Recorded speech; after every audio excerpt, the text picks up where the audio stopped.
Chers amis, nous ne pouvions ne pas faire ce voyage sur Ouaga pour venir témoigner notre solidarité, que dis-je, notre empathie avec le peuple frère du Burkina Faso dans le temps où il a agressé, violenté de la façon la plus brutale, la plus sauvage. Et cette douleur vive que, encore une fois, on fait subir au peuple du Burkina, comme au peuple du Mali, le mien, à Douanza, à Tombouctou. Et justement, l'une des raisons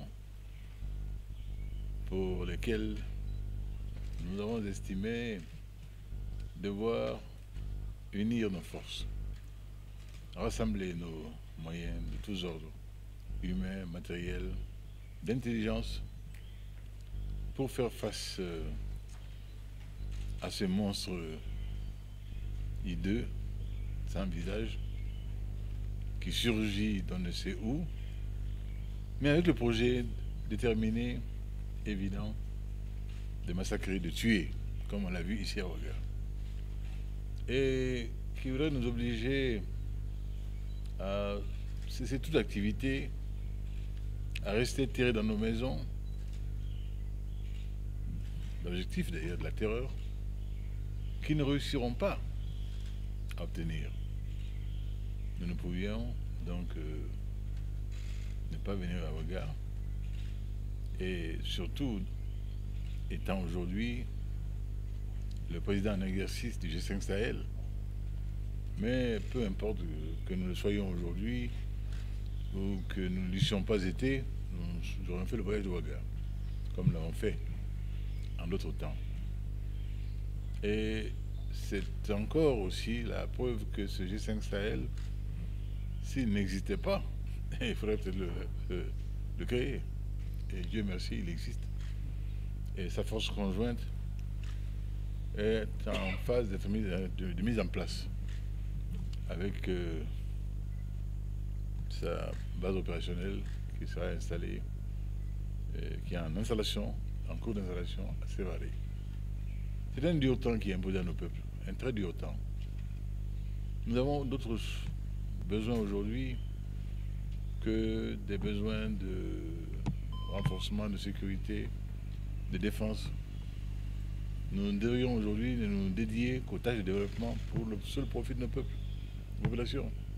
Mais voilà qu'on nous en distrait pour nous occuper davantage avec beaucoup plus d'investissement du secteur de la sécurité et de la défense. Mais si tel est le prix à payer, nous y sommes prêts. Nous y sommes prêts. Donc aujourd'hui, ma présence ici à Ouaga, aux côtés de mon frère Rochma Christian Kaboré, est très simple. Simplement la solidarité, la sympathie et l'empathie. Et dire que le G5 Sahel, comme tout le Sahel, est uni dans cette douloureuse circonstance et que nous ne baisserons pas les bras. Nous ne baisserons pas les bras. On ne nous effrayera pas. Et nous sommes certains que nos peuples, comme tous les peuples du monde, parce que ce qui se passe ici, se passe ailleurs aussi. On en a des échos. Dans certaines cités plus richement dotées, dans des pays plus économiquement puissants, ces choses-là se produisent aujourd'hui. Donc c'est un problème mondial. Et qu'il convient donc que chacun de nous, où que ce soit, quel que soit le lieu où il se trouve, se mette en devoir de partage des éléments essentiels qui peuvent nous permettre de nous mettre à l'abri. Et peut-être le temps est venu aussi pour nous de changer quelques habitudes. Le doux temps de l'insouciance est terminé. Et nous sommes obligés d'admettre que nous sommes quelque part dans une situation aujourd'hui où, à tout moment, nous pouvons être agressés. Et qu'on y songe. Que donc chacun de nous fasse preuve de la plus grande vigilance. Tels sont les éléments que je voulais vous livrer ici aujourd'hui, en disant encore une fois ma totale solidarité avec le peuple du Burkina, et je m'incline sur les victimes innocentes qui ont été fauchées au leurre.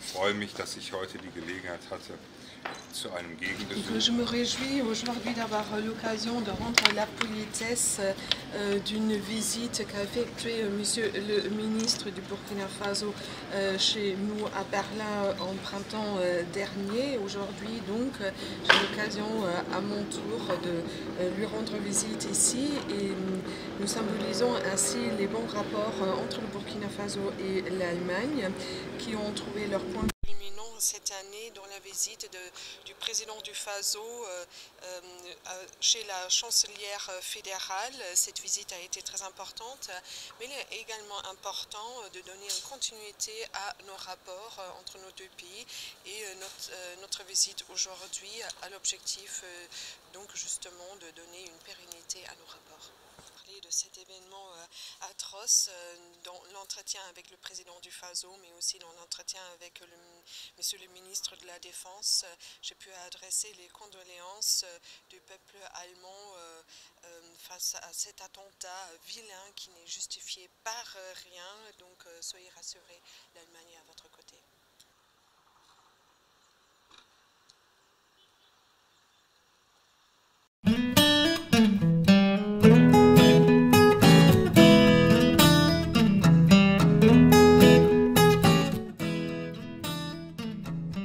Des allers et retours de corbillard, des spectateurs pétrifiés, des hommes de médias en quête de la moindre information possible, des forces de défense et de sécurité toujours méfiants, la situation est assez tendue sur l'avenue Kwame Nkrumah ce lundi matin.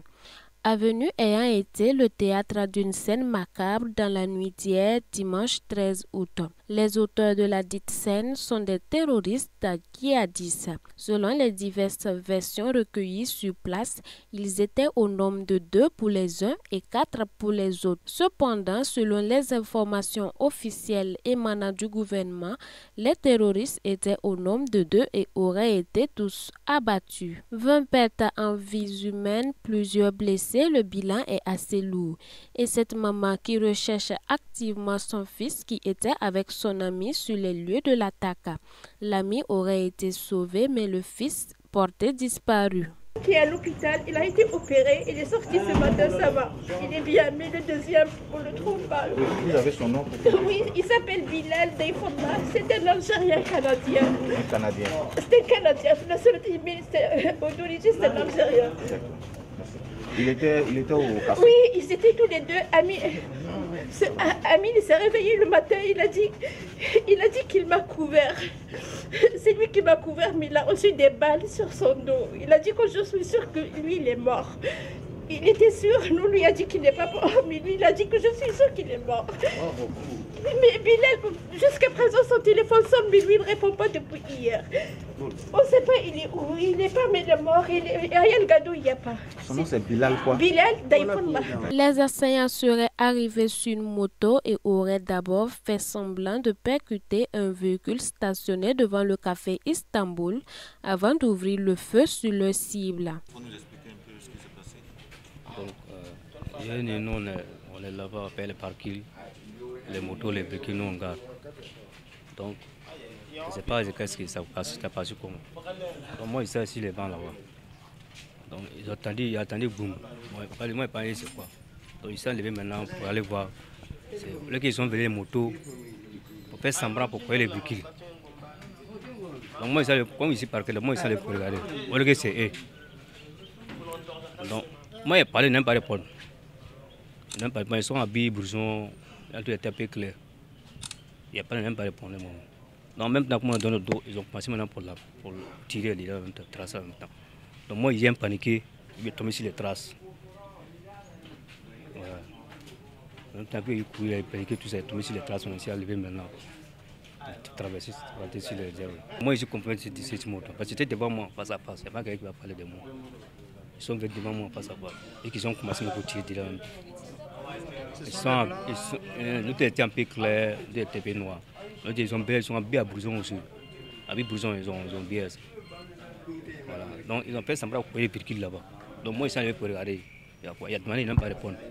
La situation est actuellement sous contrôle. Le ministre de la Sécurité, Simon Komporé, était sur les lieux ce matin, mais il n'a pas voulu s'exprimer devant nos caméras.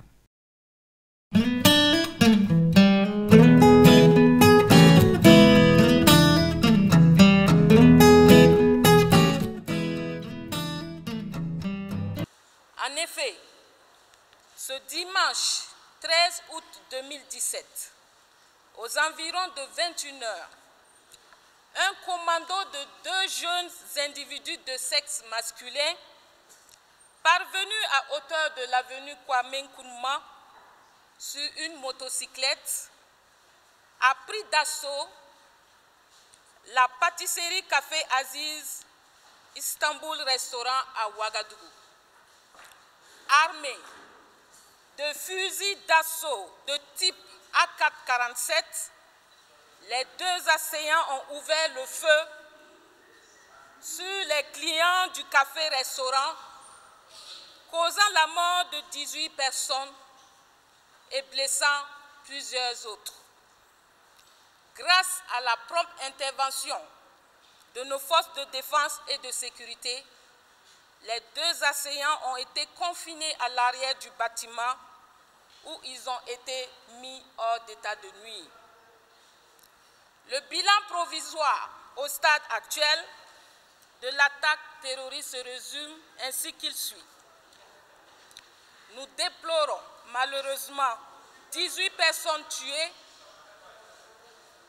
et pour l'instant 15 formellement identifiées, dont 8 Burkinabés, 2 Koweïtiens, une Canadienne, un Sénégalais, une Nigériane, un Turc et un Français. 3 corps sont en cours d'identification. Les 2 terroristes ont été abattus. Nous déplorons aussi 22 blessés, dont 5 de nos vaillants forces de défense et de sécurité. 40 personnes ont été libérées et nous enregistrons des dégâts matériels très importants. Sous la conduite du procureur du Faso près le tribunal de grande instance de Ouagadougou, les enquêteurs de la gendarmerie nationale et de la police nationale ont ouvert une enquête pour association de malfaiteurs en relation avec une entreprise terroriste, assassinat, tentative d'assassinat, détention illégale d'armes à feu et de munitions, destruction volontaire aggravée de biens, le tout en relation avec une entreprise terroriste, contre X et toute infraction que l'enquête révélera. Nous tenons à informer les familles des victimes décédées que tous les corps ont été déposés à la morgue de l'hôpital du district de Bogodougou.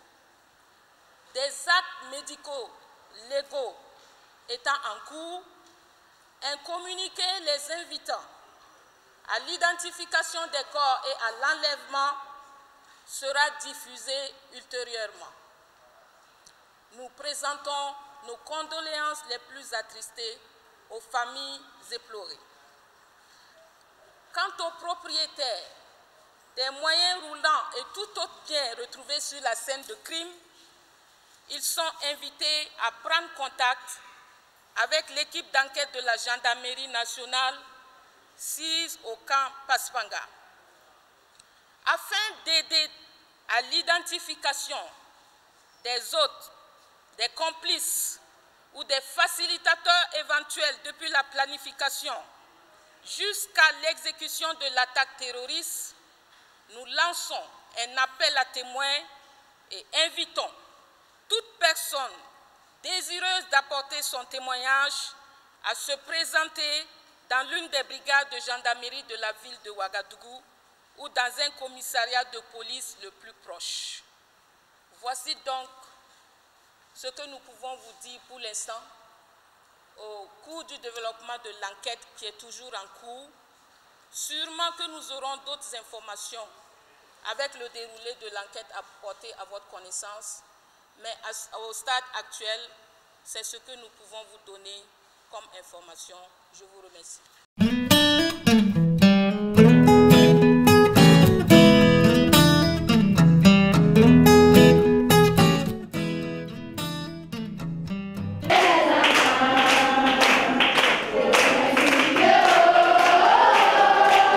Guérir de son traumatisme, quelle qu'en soit l'origine, cela est possible à travers la Bible. Et l'Alliance biblique du Burkina Faso l'a bien compris. Elle a organisé un camp de formation sur la guérison des enfants traumatisés, lequel camp a duré 2 semaines. À en croire les organisateurs du dit camp, ils sont de plusieurs ordres les traumas qui touchent les enfants.